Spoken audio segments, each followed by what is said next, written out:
మాసం అనగానే ఇది క్రిస్మస్ అనగానే ఇది క్రైస్తవుల పండగ అనే అభిప్రాయంతో మనం ఉంటాం. ఇక జనవరి రాగానే సంక్రాంతి పండుగ, అది హైందవులకు. ఆ తర్వాత ఇస్లాం సోదరులు వాళ్ళు ఆచరిస్తారు కాబట్టి వారికి పండగ. ఇలాంటి పండగలు ఏ మతానికి సంబంధించిన పండగలు వాళ్ళకు ఉన్నాయి కదా అని పండగల పరంపరలో సంవత్సరాల్లో వస్తున్న ప్రతి పండగతో పాటు ఈ పండగను కూడా ఇది క్రైస్తవుల పండగ అని ఒక ఆమోద ముద్ర వేయడం జరిగింది. ఫర్ యువర్ కైండ్ ఇన్ఫర్మేషన్, ఈరోజు ఈ పండగ వాతావరణం అనేది ప్రపంచవ్యాప్తంగా ఎందుకు జరుగుతుంది ఆలోచించాలి. కొన్ని పండగలు కొన్ని ప్రాంతాలకి, కొన్ని దేశాలకి, కొన్ని ప్రదేశాల్లో మాత్రమే జరుగుతాయి. కానీ ఈ క్రిస్మస్ అనే ఈ పండుగ వాతావరణం ఎందుకు ప్రపంచవ్యాప్తంగా భూమి మీద ప్రపంచ జనాభా సుమారుగా ఇప్పుడు 750 కోట్ల నేరోలీగా ఉంది.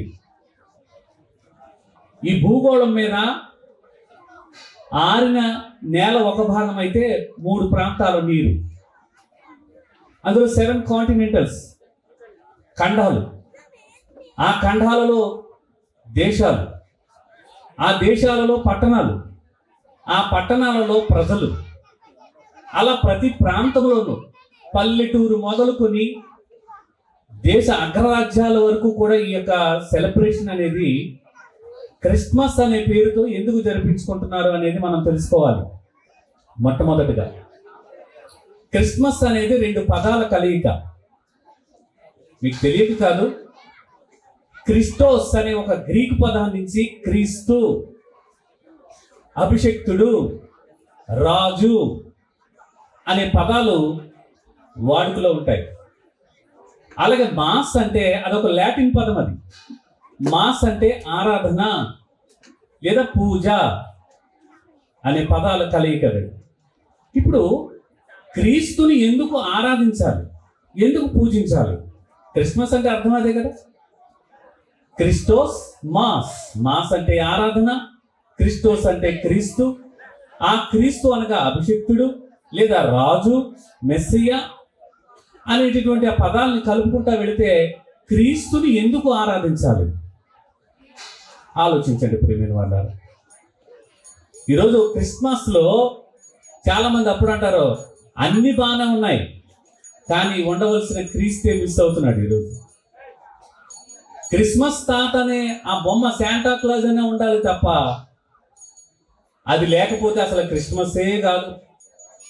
ఒక స్టార్ లేకపోతే అది అసలు క్రిస్మసే కాదు. ఒక క్యాండిల్ సర్వీస్ కాకపోతే అది అసలు క్రిస్మసే కాదు. అంటే ఒక క్రిస్మస్ అనగానే స్టార్ పెడతారు కదా, లైటింగ్లు పెడతారు కదా, గొల్లవాని వేషాలు వేస్తారు కదా, ఇలా స్కిట్లు వేస్తారు కదా. మీరేంటి అసలు ఏమి చేయట్లేదు ఏంటి? ఓ స్టార్ లేదు, ఏం పెద్ద ఆర్భాటంగా కనబడట్లేదు అన్న భావాలతో చాలామంది ఒక డైలమాలో ఏమైనా ఉంటే కనుక వాటి అర్థాన్ని ఈరోజు చాలా భయంకరంగా మార్చేశారు. వాస్తవానికి శాంటా క్లాజ్ అనేది నికోలస్ అనే ఒక వ్యక్తి చాలా ధన సంపన్నుడు అతను. ఈ పండగల వాతావరణంలో పేదల యొక్క సమస్యలన్నీ కూడా ఆ క్రిస్మస్ ట్రీ దగ్గర వాళ్ళు మాట్లాడుకోవడం, వాళ్ళు మాట్లాడుకుంటున్న విషయాలను బట్టి వాళ్ళకి ఏదైనా సహాయం చేయాలని తానే అలా అందరికీ బహుమానాలు ఇవ్వడం జరిగేది. వాళ్ళ సమస్యలను విని సంపన్నుడు కాబట్టి అతనే వాళ్ళకి కానుకల రూపంలో ఇవ్వడంలో ఓహో దేవుడే మాకు ఈ సమస్యను తీర్చారన్న ఆలోచనలో శాంటా క్లాజ్ అని దాన్ని అపీర్ చేస్తూ ఉంటారు. వాస్తవానికి ఆయన ఒక తర్వాత కాలంలో ఒక బిషప్గా, ఒక సెయింట్గా ఆయన వాడుకలోకి వచ్చారు. నికోలస్ అనే ఒక మంచి వ్యక్తి. ఇప్పుడు క్రిస్మస్లో ఎవరు ఉండాలి? ఇప్పుడు ఆ క్రిస్మస్ తాత అనే ఆ శాంటా క్లాజ్ ఉండాలి. కానీ వాస్తవానికి ఆ నికోలస్ గారు కానుకలు అంటే చాలా మందికి ఇచ్చారు. ఈరోజు నా టాపిక్ కూడా క్రిస్మస్ అంటే ఇవ్వడం అనే విషయంలో చాలా ఆలోచనలు మన మనసులోకి రావాలి. ఈరోజు శరీర సంబంధమైన ఆహారం ఎంత ప్రాధాన్యతో, జీవాహారమైనటువంటి ఆత్మ సంబంధమైన ఆహారము, జీవము గల మాటలు కూడా ప్రతి మనిషికి అవసరం. ఆ అవసరాన్ని గుర్తెరగవలసింది మనం. ఒక ప్రభుత్వం ప్రకటన చేస్తే చాలా జాగ్రత్తగా వింటాం. 60 ఏళ్ల జీవితానికి ఉపయోగపడే ప్రభుత్వం ఇచ్చే ఆ ప్రకటనలు చాలా నిశ్చితంగా, అమ్మో ఇదిగో 55 ఏళ్ళు కూడా వాళ్ళకి పెన్షన్ రాస్తున్నారు అనగానే, ఈ అర్ధరాత్రి 25వ తారీఖు 12 గంటల లోపు అని అనగానే, నేను ఆ మాట కానీ ప్రభుత్వం నుంచి అఫీషియల్ ఇప్పుడే వచ్చిందని నేను అన్నాను అనుకోండి, కుర్చీలు ఖాళీ ఉంటాయా? అన్నీ ఖాళీ అయిపోతాయి. ఎందుకు? ఆల్మోస్ట్ 50 ఇయర్స్ 60 ఇయర్స్ కదా వచ్చేది టెన్షన్గా వచ్చేస్తుంది కదా. ఇప్పుడు 55 ఇయర్స్కే వచ్చేస్తుందంటే నేను ఎందుకు దాన్ని పాడు చేసుకోవాలని ప్రభుత్వ ప్రకటనలకి చాలా శ్రద్ధగా వెళ్ళి మనము అది నాకు కావాలి అని అర్ధరాత్రి అయినా ఏమేం కావాలని అడిగి మరీ తెలుసుకుని మనం అక్కడ ప్రయత్నం చేస్తాం. కానీ ప్రభువే అనగా పరలోకం నుంచి వచ్చినటువంటి ఒక సువర్తమానం అనేది ప్రపంచానికి దేవుడు ఆస్వాదిస్తున్నాడు. ఇదిగో ప్రజలందరికీ కలగబోయే మహా సంతోషకరమైన సువర్తమానము. ఎస్పెషల్లీ ఒక ప్రాంతానికి, ఒక ఉన్నత మంది వ్యక్తులకి, ఎలిజిబుల్ క్యాండిడేట్స్ మాత్రమే కాదు, ఇది అందరికీ అన్నారంటే యావత్తు భూమి మీద కాపురం ఉంటున్న ప్రతి మనిషికి కూడా ఈ యొక్క సమాచారం అవసరం. ఈరోజు ఆ ఇవ్వటంలో ఇప్పుడు చంద్రబాబు గారు నిన్న ఒక మాట అన్నారు, పాస్టర్లందరికీ కూడా ఒక శుభవర్తమానం అన్నారు. ఏమి ఇస్తారో ఏం తెలియదు, ఇంతకే వర్తమానం అన్న ఆ మాట వచ్చిందంటే అమ్మయ్య అని మేమేం కొట్టేసుకుంటున్నాం అనుకుంటున్నాం, మేమేం కొట్టుకోవట్లా. ప్రభుత్వం వాగ్దానాలు ఎలా ఉంటాయంటే ఇస్తానంటారు, ఎప్పుడు వస్తుందో మనకు వచ్చిన మార్కులు ఎక్కువ ఉంటాయి. కానీ వాగ్దానం చేసిన వాడు ఎలాంటి వారైనా నమ్మదగిన వారు, నీతిమంతుడు. ఆయన మాట అవునంటే అవును. అలాంటి సువర్తమానం పరలోకం నుంచి దిగి వచ్చి దూతల ద్వారా, ఇదిగో ప్రజలారా భయపడకండి. మనిషి ఎదుటిన్న భయం ఏంటంటే రేపేం జరుగుద్దో అనే భయం ఎక్కువ, అవునా కదా? రేపు అనే సంగతి ఉంది కానీ అమ్మ బాబా ఎన్ని ఉన్నాయో పరిస్థితులని, రేపటిని గురించి మనకు ఎక్కువ ఫియర్ ఉంటుంది. కానీ దేవుడు ఆ భయాలన్నీ తొలగించడానికి ఈరోజు దేవుడిచ్చినటువంటి అవకాశాల జాబితాన్ని మీ ముందు పెడతా. ఒకసారి ఆలోచించండి ప్రియమైన వాళ్ళారు. ఒక తల్లి 9 నెలలు గర్భము ధరించి ఒక బిడ్డకు ఏమిస్తుంది చెప్పండి? జన్మనిస్తుంది. పోర్షన్స్ తీసుకొస్తున్న సమాజంలో మనం ఎక్కువగా అత్యంతగా ప్రేమించేది మన కుటుంబంలో మన తల్లిదండ్రులనే. ఆ తల్లి పాత్ర దగ్గరికి వెళితే ఆ తల్లి ఏమిస్తుంది అంటే, నిన్ను 9 మాసాలు పోసి పేగు తెంచుకు పుడితే నువ్వు వచ్చావురా, నీకు నేను జన్మనిచ్చాను కదా అంటే తల్లి ప్రేమ అర్థమైంది మనకి. తండ్రి ఇంటికి యజమాని కాబట్టి తండ్రి ఏమి ఇచ్చారని ఆలోచిస్తే, నా యొక్క ఆస్తిని నీకు ఇస్తున్నారా, నా వారసత్వాన్ని నీకు ఇస్తున్నారా. అసలు మూలం ఎవరో తెలుసా? నువ్వు జన్మకు కారణం నేనే అని చెప్పి ఒక తండ్రి గర్వంగా నేను నీకు ఇచ్చాను అని తన బిడ్డలకు మాట్లాడుతుంటారు. అంతే కదా? తల్లిదండ్రులకు మన పాత్ర ఏంటి? మనం అన్నామంటే తల్లిదండ్రులకు ఒక పాత్ర ఉంది ఏంటంటే, పిల్లలకు ఆస్తి సమకూర్చదగినది. తల్లిదండ్రులు కష్టపడతాం, కడుపు కట్టుకుని ఎవరి కోసం ఈ కష్టం అని అన్నాం ఏమంటారు మీరు? ప్రతి మనిషి తల్లిదండ్రులుగా మీ పాత్ర ఏమంటారు చెప్పండి? నాకు ఉన్నదల్లా ఎవరండి? మా బిడ్డలే కదా, నా రక్తం పంచుకు పుట్టిన వాళ్ళు కదా, వాళ్ళకి ఏమి ఇవ్వాలి? నేను ఆస్తిని ఇవ్వాలి.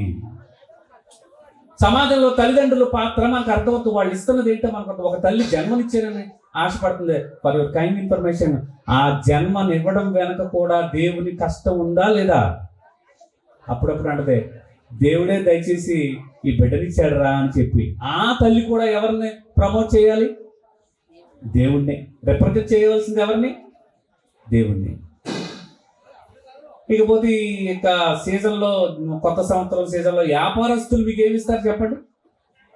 మీ అందరికీ తెలుసు ఏమిస్తారు వ్యాపారస్తులు? ఒకటి కొంటే ఒకటి ఆఫర్లు ఇస్తారు మీకు. నేను ఇచ్చుట అంటే వ్యాపారస్తులు ఇస్తున్నారు.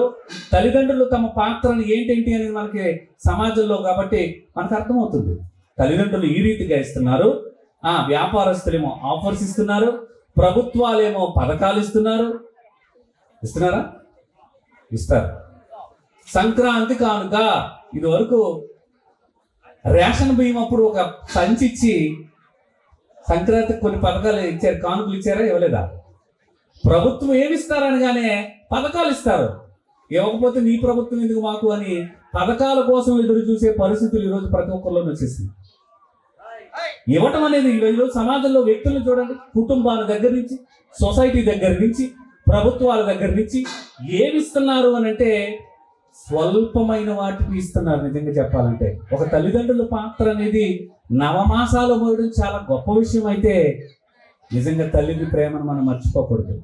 తండ్రి తన యొక్క స్వాస్థ్యాన్ని ఇస్తున్నాడు, తన యొక్క ఆస్తిని ఇస్తున్నాడు, వారసత్వాన్ని ఇస్తున్నాడు. కాబట్టి ఆయన్ని ప్రేమించవచ్చు. నిజమే కదా? అంతంత మాత్రంగా సంపాదనలో ఈ రోజుల్లో సంవత్సరానికి ఒక కొత్త షాపింగ్ మాల్, ఇప్పుడు ఏదో జీవి మాల్ అనేది వచ్చిందట తణుకులో. వ్యాపారస్తులు అన్న ఇలా కొట్టుకుంటున్నాం అంటున్నారు, మొత్తం అందరూ అక్కడికి పోయారు. ఎందుకు? ఏం ఆఫరు? వ్యాపారస్తులు ఇచ్చే ఆఫర్, ఒకటి కొంటే ఒకటి ఫ్రీ. వెళ్తున్నామా లేదా? వెళ్తాం. స్నేహితులు, అసలు దోస్తు లేనివాడు అసలు ఈ దునియాలోనే వేస్ట్ అంటారు. మనం దోస్తులు లేనివాడు దునియాలోనే వేస్ట్ అంటాం. స్నేహితులు ఏం చేస్తారు? స్నేహితులు కూడా ఏం చేస్తారు చెప్పనా? బైబిల్ గ్రంథం ఏం చెప్తుందో చెప్పనా? తిరగేసి బైబిల్ చదివేంత సమయం కూడా లేదు కాబట్టి నేను చెప్తాను. సామెతలు 17:17లో ఒకటి ఉంటుంది, ఏమంటే నిజమైన స్నేహితుడు విడువక ప్రేమించును, అట్టివాడు దుర్దశలో సహోదరుడుగా ఎంచబడును. అంటే మనకి ఏదైనా దుర్దశ అంటే మన దశ మారిందనుకోండి, సంపన్నుడుగా ఉన్నవాడు దీనస్థితిలోకి వచ్చామనుకోండి, ఫస్ట్ గుర్తొచ్చేది ఎవరు చెప్పనా? స్నేహితుడు. ఆ స్నేహితుడు దుర్దశలో ఉన్నప్పుడు నువ్వు నాకంటే ఎక్కువ, నీకేం కావాలి నేను అన్ని ఇస్తాను రా అని చెప్పారు. అందుకే స్నేహితులు ఎక్కువగా ఉండాలి. సమాజంలో కుటుంబంలో ఉన్న తల్లిదండ్రులు కూడా అంటారు, మా దగ్గర కూడా చెప్పని విషయాలు ఎక్కడ చెబుతాడు చెప్పనా? మీ ఫ్రెండ్ దగ్గర చెప్పే ఉంటాను, ముందు ఏమైనా విషయం ఉందంటే అక్కడికి వెళ్ళి అడుగుతారు. ఎందుకు చెప్పాను? ఇప్పుడు తల్లిదండ్రుల గురించి చెప్పాను, ప్రభుత్వం గురించి చెప్పాను, వ్యాపారస్తుల గురించి చెప్పాను, ఇదిగో స్నేహితుల గురించి చెప్పాను, ఇక బంధువులు అంటారు. ఇవన్నీ సమాజంలో మనకున్న పాత్రలే కదా. ఆ పాత్రలు ఎలా పోషిస్తున్నారో చూస్తున్నాం కదా, రైట్? బంధువులు అంటారు, కష్టమైన సుఖమైన మీకు మేము తప్ప, మీరు మాకు తప్ప ఎవరున్నారు అని చెప్పి బంధువులు ఆపత్కాలంలో వాళ్ళు ఆసరాగా ఉన్నాం, మీకు ఏం కావాలో నేను ఇస్తాను అంటారు. ఇవేం మీకు తెలియనివి కాదు. ఉపాధ్యాయులు అంటారు, ఓరు బాబు పొట్టట్టుకుని బతుకుతానికే నేనే బడిపంతులుగా జాయిన్ అయ్యారా, నేను ఏమివ్వగలదండ్రా నీకు, ఉన్నదల్లా ఒకటే, నా దగ్గర నేను నేర్చుకున్నటువంటి విద్యను నీకేంటి ఉచితంగా ఇస్తాను. ఇవ్వటంలో సమాజంలో ఇన్ని కనబడుతున్నాయి మనకి. ఉపాధ్యాయులు, వృత్తిపరమైనటువంటి డాక్టర్స్ ఉన్నారండి, వైద్యుని దేవుడిగా భావిస్తాం మనం, ప్రాణాన్ని పోసేవాడు అని మనం అంటాం. ఆ ప్రాణాన్ని పోసే డాక్టర్లు నేనేమివ్వగలుగుతాను, ప్రాణం పోయడం అంటే అది నా చేతుల్లో లేదు అని చెప్పి వాళ్ళు అంటారు, నేను కూడా వైద్యాన్ని ఉచితంగా చేస్తాను అంటారు. నేను చేయవలసింది అంతా చేశానమ్మా, ఇక చేయవలసింది ఎవరు?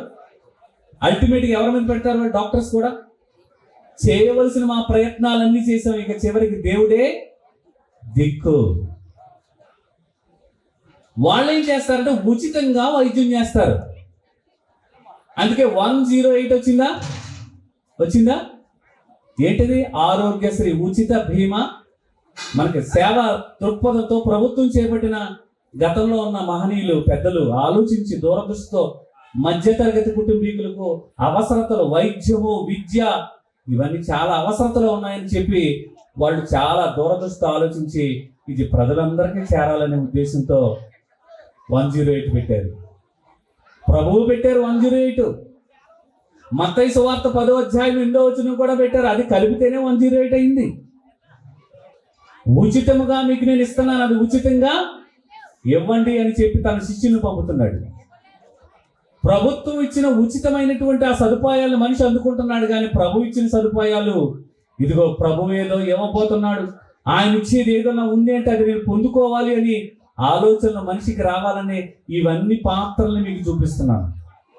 వీటన్నిటి మీద మనం ఆధారపడుతున్నాం. ఒక ఇంజనీర్ దగ్గరికి వెళ్ళండి, ఇంజనీర్ ఏమిస్తారు మీకు? ఇంజనీర్ ఏమేమో డబ్బులు ఇస్తే మంచి ప్లాన్ ఇస్తాడంతే. లాయర్ ఇస్తే లాయర్ దగ్గరికి వెళ్తే మంచి సలహా ఇస్తాడంతే. ఇక అన్యోన్య దాంపత్యం, భార్య భర్తల బంధం, వాళ్ళు ఏమి ఇస్తారంటే భర్తతో భార్య, భార్యతో వారిద్దరు ఏకమైనప్పుడు భార్య అంటది, మీరు నాకు ఏమి ఇచ్చారనంటే నేను నా సర్వస్వం మీకు ఇస్తున్నాను. ఆయన అంటారు అలాగే ఆమె అంటదంటే నేను నా సర్వస్వాన్ని మీకు ఇచ్చాను అంటారు. ఇంతకంటే ఎక్కువ పోర్షన్స్ ఏమన్నా ఉన్నాయంటే మీరు ఆలోచించుకోండి. స్నేహితులు మొదలుకొని వృత్తిపరమైన డాక్టర్ల దగ్గర నుంచి, లాయర్స్ దగ్గర నుంచి, ఇంజనీర్స్ దగ్గర నుంచి, వ్యాపారస్తుల దగ్గర నుంచి, కుటుంబంలో ఉన్న పాత్రలన్నీ కూడా మీకు పరిచయం చేసి ఇదిగో ఇది ఇస్తున్నాం అని చెప్పుకుంటున్నాం. కానీ మనం అందరం ఇలా చెప్పుకోవడానికి అసలు జీవాన్ని ఊపిరిచ్చినటువంటి దేవుడిని జ్ఞాపకం చేసుకోవాలా లేదా చెప్పండి?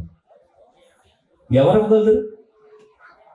అడగకుండానే సమస్తాన్ని కలుగు చేసి మనలో జీవాన్ని ఊపిరిని పెట్టింది ఎవరు? అందరికీ ఇచ్చారా? కొందరికి ఇచ్చారా? అందరికీ. డాక్టర్ల దగ్గరికి వెళ్ళామనుకోండి, సకాలం ఆక్సిజన్ అందలేదు అనుకోండి, ఆ వెంటిలేషన్ తీసేశారనుకోండి, మనిషికి ఇక బ్రతుకులేదు. అలాంటప్పుడు ఆ డాక్టర్లు అంటారు ఆక్సిజన్ పెట్టాలంటే పర్ డే వచ్చి 2000 రూపీస్ అవుతుంది. సిలిండర్ బోర్డు ఖర్చు, ఇవన్నీ పెట్టాలి అని చెప్పి డబ్బులు ఇవ్వకపోతే బెడ్ నుంచి దించేస్తారు డాక్టర్లు.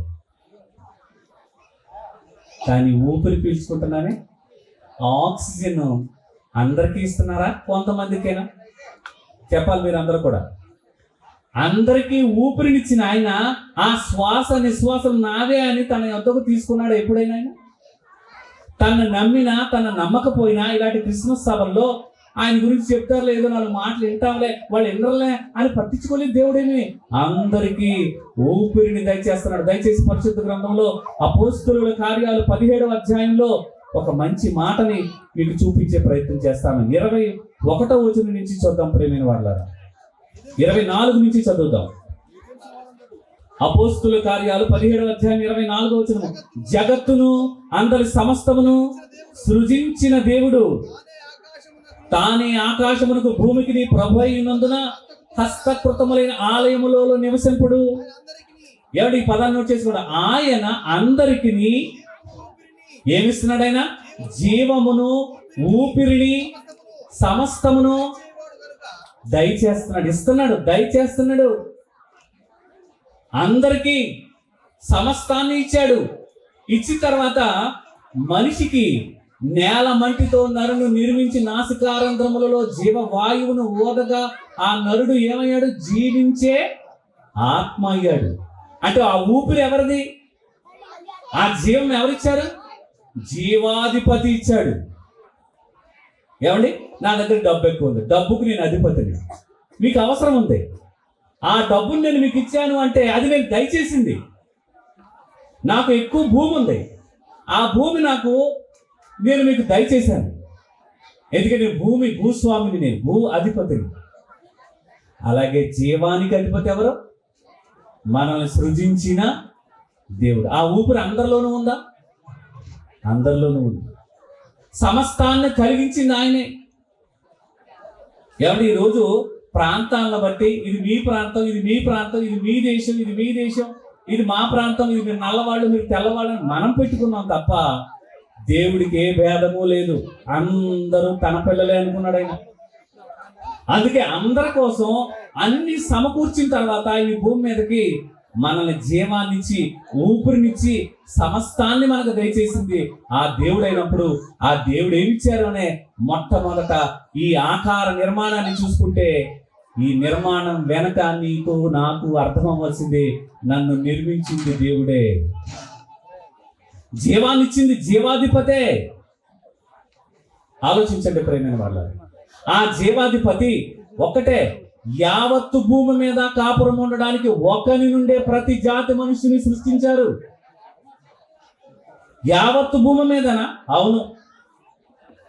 ఈరోజు మనమంటే పేర్లు పెట్టుకుని నీది నీ మతం, నాది నా మతం అని అభిప్రాయాలతోటి దేవుణ్ణి దూరం చేశాము, దేవుళ్ళుగా చేసుకున్నాం తప్ప దేవుడు ఒక్కడే.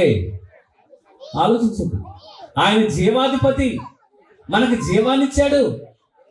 ఆ జీవంతో నిత్యత్వంలో ఉండవలసిన మనిషి పతనమైపోతున్నాడు. కాబట్టి ఆ పతన స్థితిలోకి వెళ్ళకుండా మరలా ఈ భూమి మీదకి మరలా ఒక అపురూపమైనటువంటి ఒక అవతారం దాల్చవలసిన అవసరత ఈరోజు సమాజానికి వచ్చింది. మొదటి ఆదాము జీవించాడు, కానీ ఆ జీవించినటువంటి ఆ వ్యక్తి పాపములో పడిపోయాడు. ఆ పాపం వల్ల, ఒక అపరాధం వల్ల ఒక ప్రమాదాన్ని తెచ్చాడు. ఆ ప్రమాదం ఏమొచ్చిందంటే మనుషులకు అందరికీ మరణము సంప్రాప్తమైంది. లోకంలోకి ఎలా వచ్చింది అనుకుంటున్నారు? పాపము ఒకని అవిధేయత వలన. ఆ అవిధేయత ఎవరిది అంటే మన మూల పురుషుడు, పితరుడైనటువంటి ఆదాము గారు, హవ్వ గారు దేవుడు నిర్ణయించిన ఆ తోటలో వాళ్ళు సఫలులు అవుతారనుకున్నారు. వాళ్ళని ఆశీర్వదించారు, కానీ వాళ్ళు విఫలమయ్యారు. అందుకే మరలా ఈ మానవాళిని ప్రక్షాళన చేసి మరలా దేవునికి దగ్గర చేయడానికి తన సొంత కుమారుని అనుగ్రహించడానికి కూడా వెనుదిగలేదు. అంటే నిజంగా దేవుడు మన పట్ల ఎంత ప్రేమను కనబరుస్తున్నాడో ఆలోచించండి. మీకు ఒక చిన్న ఎగ్జాంపుల్ చెప్తాను ప్రియమైన వాళ్ళారా. మన కోసం తన సొంత కుమారుని, అంటే పరలోకంలో ఉన్నటువంటి దేవుడు, వాక్యమయ్యున్న దేవుడు శరీరాన్ని ధరించుకొచ్చి భూమి మీద మన మధ్య నివసించేంత అవసరం ఎందుకు వచ్చిందో చెప్పండి. ఈ లోకానికి క్రిస్మస్ అంటే క్రీస్తు అనే ఆయన శరీరాన్ని ధరించుకొచ్చి దేవుడే నరావతారికి భూమి మీదకి వచ్చి మానవాన్ని కాపాడటానికి వస్తే, అందుకే కదా ఈరోజు ప్రపంచం వేడుక జరుగుతుంది క్రిస్మస్. క్రీస్తును ఆరాధించవలసిన అవసరం ఎందుకు వచ్చిందంటే నన్ను వెతుక్కుంటూ ఆయన వచ్చాడు. నా పాప స్థితిని, నా దీనస్థితిని, నా శాప భారాన్ని భరించడానికి, నన్ను మరలా జీవంలో తీసుకువెళ్ళటానికి జీవాధిపతే తన సొంత కుమారుని అనుగ్రహించడానికి కూడా వెనుదీయలేదా ప్రేమైన వాళ్ళారా? ఏమండి, ఎప్పుడైనా ఒక వ్యక్తి ప్రాణాపాయ పరిస్థితుల్లో ఉన్నారండి, ప్రాణాపాయ పరిస్థితుల్లో ఉన్నాడు. ఆ వ్యక్తికి వెంటనే రక్తం కావాలి. ఆ బ్లడ్ ఎక్కించకపోతే అతను చనిపోతాడని మనకు తెలిసినప్పుడు వెంటనే ఆ బ్లడ్ బ్యాంక్ని ఆశ్రయిస్తాం మనం. మనిషి అంతకంటే ప్రమాదకరమైన ప్రాణాపాయ పరిస్థితుల్లో ఉన్నాడు. ఏంటి ఆ ప్రాణాపాయ పరిస్థితి? ఆలోచించండి. మనిషి అంతకంటే ప్రాణాపాయ పరిస్థితి ఏంటి? అది ఎమర్జెన్సీ. అర్జెన్సీ వేరు, ఎమర్జెన్సీ వేరు.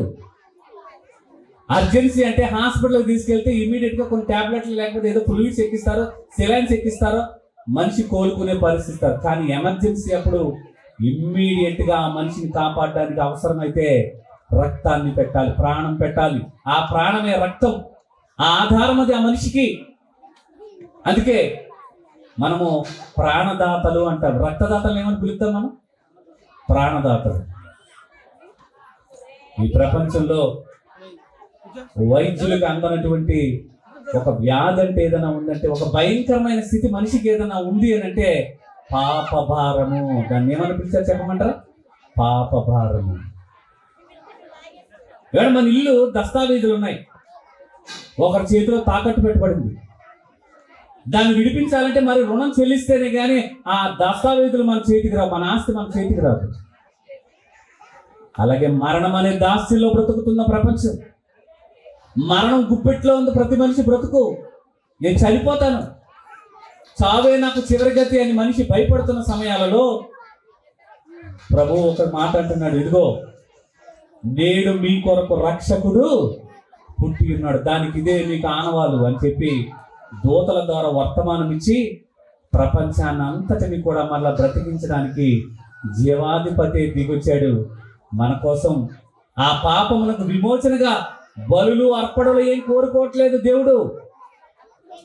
అందుకే మనం ఆలోచించట్లేదు, కానీ దేవుడే ఆలోచించి తన సొంత కుమారుని ఏ శరీరం ద్వారా అయితే మనిషికి మరణం వచ్చిందో అదే శరీరం ద్వారా మరలా జీవంలోకి నడిపించడానికి జీవాధిపతి దిగొచ్చి రక్తం కార్చి ప్రాణం పెట్టి విమోచన క్రయధనముగా మనందరి కోసం తెగిపోయిన బంధాన్ని కలపడానికి పరలోకం నుంచి దిగి వచ్చిన మహనీయుడే యేసుక్రీస్తు. అందుకే యేసుక్రీస్తుని అందరికీ ఆయన ఎవరైనా ప్రభు, అట్ ద సేమ్ టైం ఆయన జీవాధిపతి. మనం మరణపు దాస్యములో ఉన్న మనల్ని జీవంలోకి నడిపించడానికి శరీరాన్ని ధరించుకోవాల్సినంత అవసరం వచ్చింది. ప్రేమైన వాళ్ళారా, ఎంత ప్రేమించాడు. అందుకే భక్తులకు అర్థమయ్యి వాళ్ళు తమ మాటల్లో మాట్లాడిన ఒక్క మాటని మీ అందరికి పరిశుద్ధ గ్రంథంలో ఉన్న మాటలు ఒక కోడ్ లాంగ్వేజ్ గా వాళ్ళకి 3:16 యోహాను సువార్త 3:16. అది చాలా ఏదో యూనివర్సల్ గా అందరికి ఉపయోగపడే వర్డ్. అది ఆ వర్డ్ సామాన్యమైనది కాదు. ప్రేమైన వాళ్ళారా, దేవుడు లోకముని ఎంతో ప్రేమించను, ఎలాగనగా తన అద్వితీయ కుమారునిగా పుట్టిన వాని యందు విశ్వాసం ఉంచిన వాడు తీర్పులోనికి రాక నశింపక నిత్య జీవంలో ప్రవేశించడానికే ఆయనను మన కోసం అనుగ్రహించాడు. ఇచ్చాడు. ఆయన నీ కోసం ఇచ్చాడా? అవును. అన్ని వదులుకుని రావాలా? రావాలి. పరలోకంలో తండ్రితో సమానుడిగా అంటే దేవుడుగా ఉండవలసిన ఆయన రక్త మాంసాలు గలవాడై ఒక అవతారాన్ని, నరావతారాన్ని ధరించుకుని మానవాళ్ళందరినీ సంరక్షించడానికి వస్తే ఆనాడు సత్రంలో స్థలం లేదు ఆయనకి. ఎక్కడ లేదు ఆయనకి చోటు? లోకాన్ని రక్షించడానికి వచ్చిన లోకరక్షకుడికి పుట్టినప్పుడే ఎన్ని అవస్థలో చూడండి ప్రేమైన వాళ్ళారా, ఎన్ని అవస్థలో. మనం అనుకుంటాం పశువుల పాకలో పెట్టి చక్కగా బలి పెట్టారు, పశువుల పాకలో బలం తాగుతారు. ఆ దీనస్థితిని మనం ఆలోచిస్తున్నాం కాబట్టి అసలు దీనత్వం మంది. మన పరిస్థితులు బాగాలేదు కాబట్టి ఆయన ధీరుడు అవ్వాల్సిన పరిస్థితి వచ్చింది. ఒక ఎమ్మెల్యే గారు చాలా కోటీశ్వరుడు, ఒక జమీందారు. ఆ జమీందారు గారు తన ఆస్తిని, తన అంతస్తును, తన హోదాను, తన స్థితిని అవన్నీ వచ్చి మనతో పాటు సామాన్యంగా గడుపుతున్నాడంటే, అయ్యి బాబా మీరు ఏంటండి బాబు, మీ హోదా ఏంటండి, మీరేంటండి, మీ స్థితి ఏంటండి, అయ్యి బాబా నగ్గలాడిపోం మనం. జమీందారు బిడ్డ కాబట్టి తన స్థితిని తగ్గించుకున్నాడు కాబట్టి ఆ వ్యక్తిని అంతంతగా అల్లాడిపోతా ఉంటా. బాబా మీకేంటండి బాబు, మీరు జమీందారు బిడ్డ, మీరు అలాగే కూర్చోవాలని మనం అంటాం. కానీ అతనికి అది ఏమీ ఇష్టం లేకుండా మీతో పాటు నేను సమానంగా ఉండాలని ఆయన బ్రతికిన బ్రతుకు ఎవరి కోసం? ఎవరి కోసం? కొంతకాలం బ్రతికినా ఆయన చేయవలసినటువంటి ఆ యాగం మీద దృష్టి పెట్టి ఒక్క క్షణం లోక వ్యామోహాలతో కోరుకుంటే అపవాదం వచ్చి ఆయన చుట్టూ చూపిస్తున్న ఆఫర్లు పెడతాను. ఏం పెట్టిందో చెప్పమంటారా? ఈ లోకరాజ్య మహిమంతా కూడా నీకు ఇచ్చేస్తాను, నా పాదాలకు ముక్కు, నాకు దాసోహం అవ్వు అంటే ఏమాత్రం అవకాశం ఇవ్వలేదు. ఎవరైనా మహనీయుడు ఆయన ధనవంతుడయ్యుండి మన నిమిత్తము దారిద్ర్యాన్ని వహించాడు. ప్రేమ మనల్ని ధనవంతులు చేయడానికి ఆ స్థితిని ఎందుకు కోరుకున్నాడో చెప్పమంటారా? మన స్థితి ఎంతో మనకు అర్థం కాలేదు కాబట్టి ప్రారంభించింది మొదలుకొని ఆయన ప్రతి మాట సమాజాన్ని మేలుకొల్పింది. అనేకులు ఆయన పట్టు జన సమూహాలు ఎందుకు తిరుగుతున్నాయి చెప్పండి ప్రేమైన వాళ్ళ? ఈరోజు ఇంత ప్రభావవంతంగా ప్రపంచవ్యాప్తంగా ఎందుకు ఆయన నామాన్ని ఎందుకు పూజిస్తున్నారు? ఆయనకున్న ఖ్యాతి ఏంటి, ఆయనకున్నటువంటి గొప్పతనం ఏంటో చెప్పమంటారా? ఏమి లేదు ప్రేమైన వాళ్ళరా, ఆ స్థితిని వదులుకుని రావడమే గొప్ప స్థితి. అప్పుడప్పుడు వేదిక మీద ఉన్నప్పుడు మేము పెద్ద గొప్పవారం అనుకుంటే ఎవరైనా పిలిస్తే ఇలా అంటా ఉంటాం గర్వంతో. ఆఫ్టర్ ఆల్ ఈ వేదిక దిగి రాలేని పరిస్థితిలో ఉన్న మనిషికి పరలోకం నుంచి తాను ఏంటో తెలిసింది కూడా మనల్ని అందరినీ కూడా మంచి స్థితిగతుల్లో చూపడానికి దిగొచ్చాడే. ఆయన మాటలు చెప్తుంటే దిగి రాలేకపోతున్నావా? ఈ క్రిస్మస్ అంటే ఏంటనుకుంటున్నావు? ఇవ్వడం. ఆ క్రిస్మస్ ఆనందం మేము పొందుకున్నాం ప్రేమైన వాళ్ళారా. నాకు జీవాన్ని ఇచ్చింది ఆయనని, ఆయన అన్ని ఇచ్చినప్పుడు మేము ఈ సమాజానికి ఏమి ఇవ్వాలి? ఏదో చేయాలి. అందరూ వర్షం వచ్చేస్తుంది, జరుగుద్దా జరగదా, జరుగుద్దా జరగదా, జరగాలి. ఇక్కడ అనేకులకు క్రీస్తు వారి హృదయాలలో జన్మించాలి. ఆ క్రిస్మస్ వాల్యూ చెప్పాలి. ఇంత అలసిన దేహాలతో ప్రతి ఒక్కరు కష్టపడ్డారే. ఏమి చేయాలనుకుంటున్నారు వాళ్ళు? ఏమి చేయాలనుకుంటున్నారు? తమ శరీరాన్ని, తమ కష్టార్జితాన్ని ఇతరులకు ఆయన త్యాగాన్ని చెప్పాలి, ఆయన గొప్పతనాన్ని చెప్పాలి, ఆయన ఔన్నత్యాన్ని చెప్పాలని అన్ని వాళ్ళే ఇచ్చుకుని అన్ని చేస్తున్నారు. ప్రేమైన వాళ్ళారా, మేమెవరం ధనవంతులు కాదు, ఉద్యోగాలు జీతపత్యాలు మాకు రావు, కానీ ఒకటి ఉన్న దాంట్లోనే సంతృప్తి పొందుతూ అనేకులకు జీవము గల మాటలు చెప్పాలి. అది నిజమైన క్రిస్మస్ ఆనందం. ఆ ఆనందాన్ని మేము పొందుకోవడం కాదు, సమాజానికి చెప్పాలి అని చెప్పి ఇంతగా ఏర్పాటు చేస్తే ప్రేమైన దేవుని వాళ్ళారా, ఈ అరగంటలో మన మనసు ఏ ఒక్క మాట అయినా, నువ్వు ఒక్కసారి పైకి చూడు, నువ్వు నుంచిన భూమిని చూడు, నువ్వు అనుభవిస్తున్న ఈ యొక్క జీవితాన్ని చూడు, నీలో ఉన్న జీవాన్ని చూడు. ఇవన్నీ ఇచ్చింది ఎవరు? సమస్తాన్ని మనకి ఇవ్వడానికి వెనుదీయని దేవుడు నీ దగ్గరికి వస్తే ఆ మాటల రూపంలో ఇదిగో అది జీవములుగా మాటలు చెప్తుంటే, గ్రంథాన్ని తెరవక ఇలాంటి సందర్భాలలో ఆయన ఔన్నత్యాన్ని చెబుతుంటే, ఇది డిసెంబర్లో క్రిస్టియన్స్ మాత్రమే ఇది పండుగ, ఇది నాకు కాదు అని చెప్పి జలసాగా సంవత్సరాలు గడుపుకుంటూ వెళ్ళిపోతున్నావు. ఒక్క మాట చెప్తాను నేను, కాలము సమయము ఎవరి స్వాధీనంలో ఉందో చెప్పనా? ఎవరి స్వాధీనంలో ఉందో? కలిగించిన ఆయన స్వాధీనంలో ఉంది. ఆ కలిగించిన ఆయనే నీ దగ్గరికి నా దగ్గరికి వచ్చి ఇలా చెప్తున్నాడు. ఆయన శరీరధారిగా ఎందుకు వచ్చారో చెప్పమంటారు? దేవా, నీ చిత్తము నెరవేర్చడానికే నేను ఈ లోకంలోకి వచ్చాను. ఆయనకి శరీరాన్ని ఇచ్చారట. ఆయన శరీరధారి అయి ఉన్నటువంటి ఈ భూమి మీదకు ఉన్నటువంటి రావాల్సిన అవసరం ఏంటంటే, పూర్ణ హోమములు, పాప పరిహారార్థ బలులు నీకు ఇష్టమైనవి కావు. గ్రంథపు చుట్టలో నన్ను గూర్చి వ్రాయబడిన ప్రకారము దేవా, నీ చిత్తం నెరవేర్చడానికే నేను ఈ లోకానికి వచ్చాను. పుట్టాడు అని మనం అనుకుంటున్నాం. క్రిస్మస్ అంటే క్రీస్తు పుట్టుక కాదు, రావడం, ఆ క్రీస్తును ఆరాధించడం. ఆ ఆరాధించడానికి గల కారణం, నిన్ను నన్ను వెతుక్కుంటూ దేవుడే దిగి వచ్చడానికి, దేవుడు జగత్తునంతర సమస్తాన్ని కలిగించి తడవులాడు దేవుడిని కనుగొంటారేమోనని నిర్ణయ కాలపు పొలిమేరలను పెట్టి ఆయుష్నిచ్చాడు. 60 సంవత్సరాల కాలం అయిపోయింది, ఇప్పటికే 40 సంవత్సరాల కాలం. ఏం సాధించాం, ఏం తెలుసుకున్నామంటే, ఇదిగో ఇవన్నీ ఇస్తున్నాయని ఈ లిస్ట్ అవుట్ చదువుకుంటున్నాం. తల్లి, తండ్రి, స్నేహితులు, వ్యాపారస్తులు, బంధువులు, డాక్టర్లు, ఇంజనీర్స్, లాయర్స్, భార్యాభర్తలు ఇవేమి ఇస్తున్నారు, ఏమి ఇవ్వాలి అని ఆలోచిస్తున్నాం తప్ప అసలు నీ కొరకు నా కొరకు ఆయన ఏమి ఇచ్చాడని ఏనాడని ఆలోచించారా?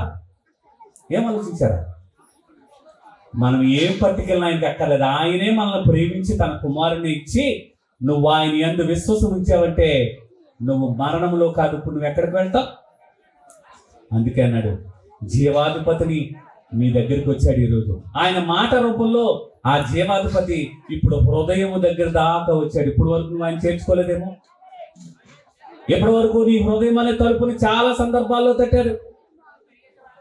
ఇదిగో మా జీడియం చర్చ్ వాళ్ళు బాగా చేశారు, బైబిల్ మిషన్ వాళ్ళు బాగా చేశారు, పెంతెకోస్తు వాళ్ళు బాగా చేశారు, పలానా పాస్టర్ గారు బాగా చేశారు, రోమన్ క్యాథలిక్ చాలా డీసెంట్ గా చేస్తారు. ఇలా పలానా చోట్ల వేదికలు జరిగినాయి అని చెప్పుకుంటున్నాం తప్ప ప్రతిరోజు నీ దగ్గరికి వచ్చు క్రీస్తు మాటలు ఈరోజు ఈ సందర్భాన్ని బట్టి నీ దగ్గరికి వచ్చినాయి. ఒకవేళ నీ హృదయం అనే తలుపు దగ్గరికి వచ్చి ఆయన తడుతున్నాడేమో. నేను ఎందుకు వచ్చాను? నశించిపోతున్న దానిని వెతికి రక్షించడానికే నేను ఈ లోకానికి వచ్చాను అన్నాడు.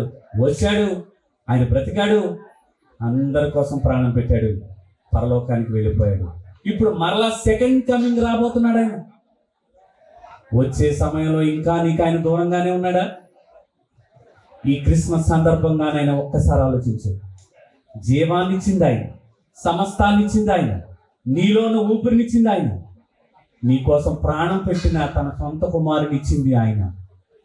ఏమడుగుతున్నాడు ఆయన? నిన్ను నన్ను ప్రయాసపడి భారం మోసుకున్న సమస్త జనులారా, ఒక ఆఫర్ మీకు ఇస్తున్నాడు. ఏమని? నా యొద్దకు రండి, నేను మీకు ఏమిస్తాను? మరణ భయాన్ని తీసేస్తాను, మరణములోని మిమ్మల్ని జీవములోకి తీసుకెళ్తాను. అందుకు పుట్టాడు ఆయన. అందుకే అంటున్నారు యోహాను భక్తుడు 17వ అధ్యాయం 3వ వచనంలో అంటారు, నీవును అద్వితీయ దేవుడు అయిన నిన్నును నువ్వు పంపిన క్రీస్తును విశ్వసించుటయే నిత్య జీవము. మనిషికి మరణము ముగింపు కాదు. జీవాధిపతి నిన్ను వెతుక్కుంటూ వచ్చు. నా యందు నువ్వు విశ్వాసం ఉంచితే, అంటే పరలోకం ఉంది, పరలోకం నుంచి శరీరధారిగా వచ్చారు, నా కోసం ప్రాణం పెట్టారు, రక్తము చేత సంధి చేశారు, సమాధానపరిచారు. ఆయన యందు నేను మృతి పొందితే నాకు నిత్య జీవం ఇస్తానికి. ఆయన ఎలా మృతుల్లో నుంచి లేపబడ్డాడు, నేను అలాగే తిరిగి లేపబడ్డానికి పరలోకం నుంచి ఆయన వచ్చాడా? అవును. ఇంకా బాలయేసుగానే చూస్తున్నావా? ఆయన్ని బాలయేసు వస్తే ముద్దు పెట్టుకుంటున్నావా? బాలయేసు గడియలు అయిపోయి యేసు నీ హృదయంలో జన్మించాలి ఈరోజు. అలా జన్మించకపోతే నువ్వు క్రీస్తుకు దూరస్తుడిగా ఉన్నావు. వెతుక్కుంటూ వచ్చింది ఆయన ఏంటో చెప్పమంటారా? నిన్ను రక్షించడానికి. దేవుని చిత్తం అదే ప్రేమ. మనుషులందరూ రక్షణ పొందవలని దేవుడు చిత్తం అన్నమాట. రక్షణ పొందాలి, సత్యమును కూర్చున్న అనుభవ జ్ఞానం కలవారుగా ఉండాలని దేవుడు కోరుకుంటున్నాడు. అదే ఆయన చిత్తం. ఆ చిత్తం నెరవేర్చాడు ఆయన. ఇప్పుడు చెప్తున్నాడు, ఆయన చెయ్యి ఇవ్వడానికి సిద్ధంగా ఉన్నాడు. ఆయన చెయ్యి పట్టుకున్నావా, నువ్వు మరణంలో ఉంటే ఎక్కడికి వెళ్తావు? ఒక నిచ్చెనుంటే నువ్వు పైకి ఎక్కుతావు. ఒక నిచ్చెనుంటే పరలోకంలో ఉన్న దేవుడికి భూమి మీద ఉన్న మనకి తెగిపోయినటువంటి ఆ బంధాన్ని కలపడానికి శిలువ మీద ఒక నిచ్చెనగా సంధి చేసి సమాధానపరిచారు. అందుకే ఆయన అంటున్నారు, ఆ దూతల ద్వారా ఇచ్చిన సువర్తమానంలో, ఇదిగో ఎవరైతే భూమి మీద ఆయనకి ఇష్టలో వారికి సమాధానము అన్నాడు. ఆ సమాధానము దేవునితో, లేకపోతే దేవునితో వైరం ప్రియమైన వాళ్ళు. ఏది కోరుకుంటారో నిర్ణయానికి 2024 సంవత్సరం వచ్చేసింది, అయిపోతుంది. వీడుకోలు పలికేస్తాం. 25 వచ్చేస్తుంది, మళ్ళీ కొత్త పండుగ వచ్చేస్తుంది. మళ్ళీ డిసెంబర్కి ఆ పండుగ చూద్దాంలే అని వాయిదాలు వేసుకుంటూ చెయ్యి విడిచావా, ఆఫర్ కోల్పోతావు. అన్ని ఇచ్చిన ఆయన నిన్ను ఒకటే అడుగుతున్నాడు, నీ భారం నేను మోస్తున్నాను. నీ మీద ఏ రుణమో లేదు. ఇక అవన్నీ మేకులతో సిలువ మీద ఆ పత్రాన్ని అంతా సిలువతో కొట్టేశాను మేకుల మీద. ఆ మేకులు నీకు నాకున్న రుణభారాన్ని తీసేయడానికి ఆయన భరించాడు. కాబట్టి ఇక నీ మీద ఏ భారము లేదు. అందుకే పాపము శాప భారాల నుంచి విముక్తిని చేయడానికే పరలోకం నుంచి దిగి వచ్చిన ఆ మహనీయుడి మాటలు మీకు చెప్పాను ప్రియమైన వాళ్ళారా. క్రిస్మస్ అది. ఆ నిజమైన ఆనందం ప్రతి ఒక్కరిలోనూ రావాలి. ఆ ఇవ్వడమే క్రిస్మస్. ఆ క్రిస్మస్ తాతిచ్చే కానుకల కన్నా నిజమైన క్రీస్తు లోకానికి వచ్చి ఇచ్చిన కానుక ఎంత గొప్పదో ఆలోచించండి ఒక్కసారి. మేము ఈ సంఘం ద్వారా యోహాన్ గారు అనే ఒక మీ అందరికీ పరిచయం ఉన్నటువంటి ఆ కుటుంబం ఈరోజు ఈ సంఘము అందరం కూడా ఆ సంఘంలోకి వచ్చాము. అది సార్వత్రిక క్రీస్తు సంఘం. ఆ సంఘంలో రండి, దేవుని సొంత రక్షకుడిగా అంగీకరించండి. నా వలన అపరాధముల చేత పాపముల చేత చచ్చిన స్థితిలో ఉండి నన్ను బ్రతికించడానికి నువ్వు వచ్చావా అని మీ హృదయ ద్వారాలు తెరవండి. ఇప్పుడు తడుతున్నాడు, ఎక్కడ ఒకటి కాదు, హృదయం అనే తలుపు దగ్గర నుండి నన్ను చేర్చుకుంటే నేను నా తండ్రి మీతో వచ్చి నివాసం ఉంటాం, మీతో కలిసి భోజనము చేస్తామని దేవుడు ఇస్తున్న ఆఫర్ ప్రియమైన వాళ్ళారా. జీవి మాల్కి వెళ్తారు, ఎస్ఆర్ షాపింగ్ మాల్ అంటారు, మళ్ళీ న్యూ ఇయర్లో ఏదో ఒక అన్ని ఆఫర్లు బాగానే గుర్తుంటున్నాయి. కానీ దేవుడే ప్రపంచానికి అంతటికి ఇచ్చిన ఈ బృహత్తరమైన ఇవ్వటం అనే ఆఫర్ని మీ ముందు పెట్టాను. ఇట్స్ ఎ గాడ్స్ బ్లెస్సింగ్స్ అని. దేవుడు మిమ్ములను మీ కుటుంబాలను ఆశీర్వదించి మీ అందరికీ కూడా క్రీస్తుని మీ సొంత రక్షణగా అంగీకరిస్తే అందరికీ అప్పుడు అది నిజమైన క్రిస్మస్. ఆ క్రిస్మస్ శుభాకాంక్షలు మీ అందరికీ తెలియజేస్తూ ఓపికతో విన్నారు. చెవిదాకా వస్తే మోసపోతారు, హృదయంలో చేర్చుకుంటే నిత్యత్వంలోకి పెడతారు. నిర్ణయాలు మీకు విడిచిపెడుతూ నాకు ఈ విలువైనటువంటి సమయాన్ని దేవుడు అనుగ్రహించినందుకు, నా మాటలో ఏదైనా లోపాలు ఉంటే అవి తీసుకోకండి, ప్రయోజనకరమైన వాటిని తీసుకోండి. ప్రయోజనకరమైనది ఆ మాటలే నిన్ను నన్ను ప్రేమించి తన సొంత కుమారుని ఇచ్చాడు. ఆయన ఆహ్వానం పలుకుతున్నాడు, నన్ను అంగీకరిస్తే నువ్వు జీవంలోకి వెళ్తావు. అన్ని ఇచ్చిన ఆయన అడుగుతున్నాడు, కేవలము యేసుని హృదయమందు విశ్వసించి ప్రభు అని నోటితో ఒప్పుకొని అప్పుడు నీవు రక్షింపబడతావు. First step. సెకండ్ స్టెప్ నమ్మి బాప్తిస్మం పొందు, రక్షింపబడతావు. అంతము వరకు ఆయన వచ్చే సమయానికి కొనసాగించు, రక్షణ పొంది నిత్యత్వంలో పెడతావు. It's a big big big Christmas offer for you, all of you. Anyhow, అందరికీ వందనాలు, క్రిస్మస్ శుభాకాంక్షలు, అందరికీ వందనాలు. Thank you. చిన్న ప్రార్థన చేస్తాను, తదుపరి కార్యక్రమంలోకి వెళ్దాం. ప్రేమ గల తండ్రి, దయగలిగిన దేవా, క్రిస్మస్ అనగానే ఇది క్రైస్తవుల పండగని, ఈ డిసెంబర్లో వచ్చే సామాన్యమైన పండగల పరంపరలో ఇది కూడా ఒక పండగనే ఆలోచనలతో సమాజము ఉరకలు వేస్తూ తెలుసున్న వారు కూడా భయంకరమైనటువంటి నాయన పరిస్థితులు సమాజానికి కల్పిస్తున్నారు. కానీ మీ జీవము గల మాటలు చెప్పాము నాయన. ఇవ్వడం అనేది ఏంటి? ఆ ఇవ్వడంలో సమాజంలో మేము అనుసరిస్తున్నటువంటి వ్యవహారాలు, వ్యక్తులు, ప్రభావాలు ఎన్నో రీతులుగా మేము ఆలోచించాం. కానీ మా కొరకు మీరు అన్నీ ఇచ్చారు ప్రభా. ఏది మాది కాదు, నించున్న భూమి మాది కాదు, చూస్తున్న మనం అనుభవిస్తున్నటువంటి సమస్తము మీరు కలిగించిందే. ఒక్క మాటలో చెప్పాలంటే ఈ జీవమే మీరు పెట్టిన భిక్ష. ప్రేమించి, లోకమును ప్రేమించి మరలా మేము మరణము పాలు కాకూడదని, ఒకని అపరాధం వల్ల అవిధేయత పడిన వారందరినీ మళ్ళా విధేయులు చేయడానికి కడపటి ఆదాముగా క్రీస్తే శరీరధారిగా వచ్చారని, అదే నిజమైన క్రిస్మస్ అని ఈరోజు ఎందుకు ప్రపంచం ఇంత వేడుకగా జరుపుకుంటున్న ఆ విషయాలన్నీ మీ పిల్లల హృదయాలలో చూపించాను నాయన. ఎందరు అంగీకరిస్తారు, ఎందరు మీకు దూరస్తులుగా ఉన్నారు, ఈ క్రిస్మస్ పేరిట అందరినీ సమీపస్తులు చేసి మీ మెండైన దీవెనలు మెండుగా మందరికి అనుగ్రహించమని సమస్త ఘనత, మహిమ, ప్రభావములు మీకే ఆరోపిస్తూ యేసుక్రీస్తు వారి శ్రేష్టమైన నామములు ఈ ప్రార్థన మీకు సమర్పిస్తున్నాము పరమ తండ్రి. ఆమేన్. అందరికి వందనాలు. Once again happy Christmas, happy Christmas. Thank you. ఎప్పుడు అవుతుందంటే ఆయన చేర్చుకున్నప్పుడు నిజమైన క్రిస్మస్. వన్స్ అగైన్ మరి మిగతా కార్యక్రమాలు మోహన్ గారు నడిపిస్తారు.